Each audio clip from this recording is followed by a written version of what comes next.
ನಮಸ್ಕಾರ. ಸದಾನಂದ ಭಾಮನಿ ಯೂಟ್ಯೂಬ್ ವಾಹಿನಿಗೆ ಸ್ವಾಗತ.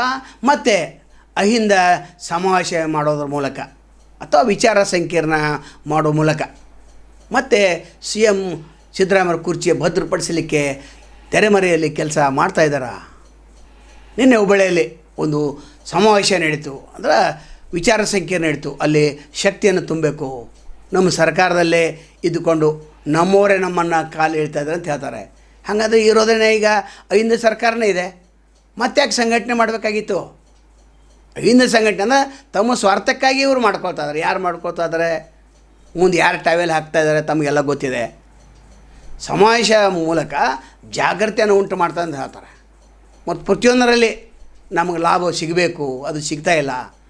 ಸರ್ಕಾರದಲ್ಲಿ ಕೌಶಲ್ಯ ಅಭಿವೃದ್ಧಿಯಲ್ಲಿ ಇರಬೇಕು, ನಮಗೆ ವಸತಿ ಸೌಕರ್ಯ ಸಿಗಬೇಕು, ನಮಗೆ ಶಿಕ್ಷಣ ಉಚಿತವಾಗಿ ಸಿಗಬೇಕು ಅಂತ. ಮತ್ತು ಸರ್ಕಾರನೇ ಇದೆಲ್ಲ ನಿಮ್ಮದು. ಈಗ ಮಾಡ್ಬೋದಿತ್ತು. 3 ವರ್ಷದಿಂದ ನೀವು ಏನು ಮಾಡ್ತಾಯಿದ್ರಿ? ಇದು ಸಮಾವೇಶ ಮಾಡೋದು ಉದ್ದೇಶ ಅಂತಂದರೆ ಕುರ್ಚಿಯನ್ನು ಭದ್ರಪಡಿಸೋದು ಇಂಡೈರೆಕ್ಟಾಗಿ. ಆದರೆ ಏನು ಹೇಳ್ತಾರೆ, 25 ವರ್ಷ ಆಯಿತು ಈ ಅಹಿಂದ ಸಮಾವೇಶ ಕಟ್ಟಿ, ಅಹಿಂದ ಸಂಘಟನೆಯನ್ನು ಕಟ್ಟಿ.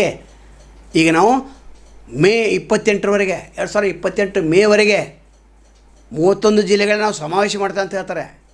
ಬಹಿರಂಗ ಚರ್ಚೆ ಮಾಡಲಿಕ್ಕೆ ಇವರು ಹೋಗೋದಿಲ್ಲ. ಯಾಕಂದರೆ ಬಹಿರಂಗ ಚರ್ಚೆ ಆಗೋದ್ರಿಂದ, ಬಹಿರಂಗ ಮೀಟಿಂಗ್ ಆಗೋದ್ರೆ ಎಲ್ಲರಿಗೂ ಗೊತ್ತಾಗ್ತಿತ್ತು ಅದು 31 ಜಿಲ್ಲೆಗಳಲ್ಲಿ. ಹಾಗಾದ್ರೆ ಇದನ್ನು ದುಡ್ಡು ಯಾರು ಕೊಡ್ತಾಯಿದ್ದಾರೆ, ಎದ್ರ ಸಲ ಯಾರು ಕೊಡ್ತಾಯಿದ್ದಾರೆ, ಅದು ನಾವು ವಿಚಾರ ಮಾಡಬೇಕು. ಅಹಿಂದ ವರ್ಗವನ್ನು ನಾವು ಮೇಲೆತ್ತಬೇಕಂತ ವಿಚಾರ ಇಲ್ಲ. ಇವರು ನಿರ್ಣಯಗಳನ್ನು ಕೈಗೊಳ್ತಾರೆ. ಆದರೆ ಆ ನಿರ್ಣಯಗಳು ಈ ಸರ್ಕಾರದಲ್ಲೇ ಮಾಡಬಹುದು. ನಿರ್ಣಯ ಕಂಡುಕೊಂಡು ಸರ್ಕಾರಕ್ಕೆ ಕಳಿಸೋದೇನೋ ಜರುರತ್ತಿದೆ. ಯಾಕಂದ್ರೆ ಸರ್ಕಾರ ಇಲ್ಲ. ಅದಕ್ಕೆ ಆರ್ ಅಶೋಕ್ ಹೇಳಿದ್ದಾರೆ, ಕುರ್ಚಿ ಉಳಿಸುವ ಸಲುವಾಗಿ ಇದು ಒಂದು ಅಹಿಂದ ಏನು ವಿಚಾರ ಸಂಕಿರಣ ಅದು ಮಾಡ್ತಾಯಿದ್ದಾರೆ. ಮತ್ತು HD ಕುಮಾರಸ್ವಾಮಿ ಅವ್ರ ಕಡೆ ಹೇಳಿದ್ದಾರೆ, ಕುರ್ಚಿ ಉಳಿಸ್ಕೊಳ್ಳಲಿಕ್ಕೆ ಹುಬ್ಬಳ್ಳಿ ಒಂದು ಸಮಾವೇಶ ಅಂತ ಹೇಳಿದ್ದಾರೆ, ರಾಜಕೀಯ ಲಾಭಕ್ಕಾಗಿ. ಇದು ಖಂಡಿತ ಇದೆ.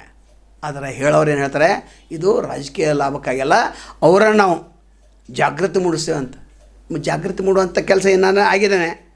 ಇನ್ನು ಅಹಿಂದ ವರ್ಗ ಹೋರಾಟ ಸಾಧನೆ ಸಂಕಲ್ಪ ತಿಳಿಸೋ ಸಲಹೆಗೆ ಅಂತ ಇಲ್ಲಿ ಏನೂ ಇಲ್ಲ. ಹೋರಾಟ ಸಂಕಲ್ಪ ಎಲ್ಲರಿಗೂ ಗೊತ್ತಿದೆ, ಹೋರಾಟ ಮಾಡ್ಕೋತಾನೆ ಇದ್ದಾರೆ. 25 ವರ್ಷದಿಂದ ಇಲ್ಲದೆ ಇರ್ತಕ್ಕಂಥ ಈ ಅಹಿಂದ ಸಮಾವೇಶ ಈಗ ಯಾಕೆಂದ್ರೆ ಪೂರ್ವ ತಯಾರಿ, ಮುಖ್ಯಮಂತ್ರಿ ಪೂರ್ವ ತಯಾರಿ ಮಾಡಿರಿ, ಬೇಡ ಅನ್ನಂಗಿಲ್ಲ. ಆದರೆ ಅಹಿಂದ ವರ್ಗಕ್ಕೆ ಏನೋ ಸಿಗಬೇಕಲ್ಲ. ಹಿಂದೆ ನಾವು ಇತಿಹಾಸ ನೋಡಿದೆ ಅಹಿಂದ ವರ್ಗದ್ದು. ಇದೆಲ್ಲ ತಿಳಿಬೇಕಾದ್ರೆ ಏನು CM ಇಬ್ರಾಹಿಂ ಇದ್ದಾರಲ್ಲ, ಅವರು ಕೂಡ ಲಾಭ ಪಡೆದಿದ್ದಾರೆ.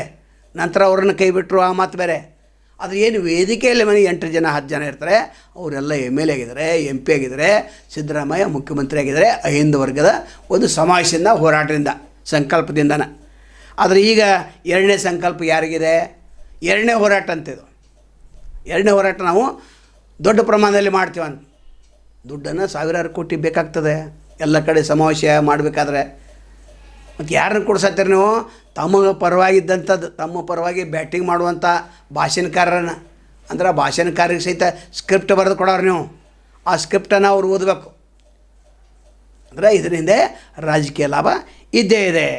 ಇನ್ನು ಕೆಲವರು ಏನು ಹೇಳ್ತಾರೆ, ಅವರು ಇದು ಒಂದು ವರ್ಗದ ಹೋರಾಟ. ಮತ್ತು ಮುಂದೇನು ಹೇಳ್ತಾರೆ, ಇದನ್ನು ಹಿಂದುಳಿದ ವರ್ಗದವರು ಕೂಡ ಇದರಿಂದ ಲಾಭ ಆಗಿದೆ ಅಂತ ಹೇಳ್ತಾರೆ. ಅಹಿಂದ ವರ್ಗ ಅಂತಂದರೆ ಹಿಂದುಳಿದ ವರ್ಗನೂ ಬರ್ತಿತ್ತು. ಅದು ವಿಶೇಷವಾಗಿ ಹೇಳುವಂಥದ್ದಿಲ್ಲ. ಇನ್ನು ಅಲ್ಪಸಂಖ್ಯಾತರಿಗೆ ಏನು ಮಾಡಿದ್ರಿ? ನಂತರ ತುಳಿತಕ್ಕೋದಂಥ ಜನಾಂಗಕ್ಕೆ, ಅಲೆಮಾರಿ ಜನಾಂಗಕ್ಕೆ ಏನು ಇಲ್ಲ. ಏನು ಮುಖ್ಯಮಂತ್ರಿ ಏನು ಕನಸಿದೆ ಈಗ ಪ್ರಾರಂಭ. ಹಾಗಾದರೆ ಇಲ್ಲಿ ಕೆಲವೊಂದು ನಿರ್ಣಯಗಳನ್ನು ಅವ್ರು ತೆಗೆದುಕೊಂಡ್ರು.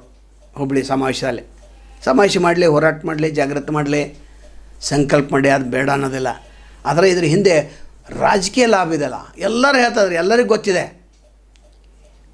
ಇದೆಲ್ಲ ಹೋಗ್ಬೇಕಾಗ್ತಂತಾರೆ. ಇಲ್ಲಿ ಇನ್ನಿನ್ನೇ ಒಂದು ಸುದ್ದಿ ಬಂದಿದೆ, DK ಶಿವಕುಮಾರ BJPಗೆ ಹೋಗ್ತಾರಂತ. ಅದು ಹೋಗ್ತಾರೋ ಬಿಡ್ತಾರೋ ಗೊತ್ತಿಲ್ಲ. ಆದರೆ ಕುರ್ಚಿ ಏನು ಜೀವಂತಿದೆ, ಯಾವಾಗ ನಮಗೆ ಅಧಿಕಾರ ಸಿಗಬೇಕು ಅದು ಸಿಗ್ತದೆ ಅಂತ ನಿನ್ನೆ ಮತ್ತೊಂದು ಹೇಳಿಕೆಯನ್ನು ಕೊಟ್ಟಿದ್ದಾರೆ ಅಹಿಂದ ಸಮಾವೇಶದ ನಂತರ.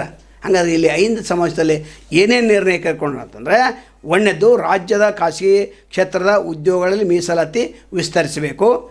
ವಿಧಾನಸಭೆ ಲೋಕಸಭಾ ಚುನಾವಣೆಗಳಲ್ಲಿ ಸ್ಪರ್ಧಿಸು ಹಿಂದುಳಿದ ವರ್ಗದವರನ್ನು ರಾಜಕೀಯ ಮೀಸಲಾತಿ ಕೊಡಬೇಕು. ಈಗಾಗಲೇ ಕೊಟ್ಟಿದ್ದಾರಲ್ಲ, ಎಷ್ಟು ಬೇಕಷ್ಟು ಸಿಕ್ಕಿದೆ. ರಾಷ್ಟ್ರೀಯ ಜನಗಣತಿಯಲ್ಲಿ ಜಾತಿ ಗಣತಿ ಸೇರಿಸಿ ಕಾಲಮಿತಿಗಳಲ್ಲಿ ಪೂರ್ಣಗೊಳಿಸಬೇಕು. ಅಹಿಂದ ಸಮಾವೇಶದ ವಿದ್ಯಾರ್ಥಿಗಳಿಗೆ ಗುಣಮಟ್ಟದ ಶಿಕ್ಷಣ ಕೌಶಲ್ಯ ಆಧಾರಿತ ತರಬೇತಿ ಕೊಡಬೇಕು. ಮತ್ತು ಈಗಾಗಲೇ ಸಾಕಷ್ಟು ಹಾಸ್ಟೆಲ್ಗಳಿವೆ, ಮತ್ತು ಅವರಿಗೆ ಏನೇ ತರಬೇತಿ ಕೊಡ್ತಾಯಿದ್ದಾರೆ. ಮತ್ತೆ ಯಾಕೆ ಈ ನಿರ್ಣಯವನ್ನು ಕೈಗೊಳ್ಳಬೇಕಾಗಿತ್ತು? ಅಂದರೆ ಏನಾದರೂ ಒಂದು ನಿರ್ಣಯ ಕೈಗೊಂಡು ಸರ್ಕಾರಕ್ಕೆ ಕಳಿಸ್ಬೇಕಂತ. ಸರ್ಕಾರದ ಇವ್ರದೇ ಇದ್ದಾಗ ಮತ್ತೆ ಯಾವ ನಿರ್ಣಯ ನೀವು ಕೈಗೊಳ್ತೀರಿ? BJP ಸರ್ಕಾರ ಇದ್ದರೆ ನಾವು ಪ್ರಶ್ನೆಯನ್ನು ಮಾಡ್ತಾ ಇರಲಿಲ್ಲ. ಇವ್ರದೇ ಸರ್ಕಾರ, ಅಹಿಂದ ಸರ್ಕಾರನೇ ಇದೆ. ಮತ್ತು ನಿರ್ಣಯಗಳನ್ನ ಕೈಗೊಂಡವರು ಅಹಿಂದ ವರ್ಗದವರೇ, ಎಲ್ಲ ಮಂತ್ರಿಗಳೇ, ತಮಗೆ ಯಾರ್ಯಾರು ಬೇಕೋ ಅವ್ರನ್ನ ಕರೆಸ್ಕೊಂಡು ಭಾಷಣ ಮಾಡೋರನ್ನೇ.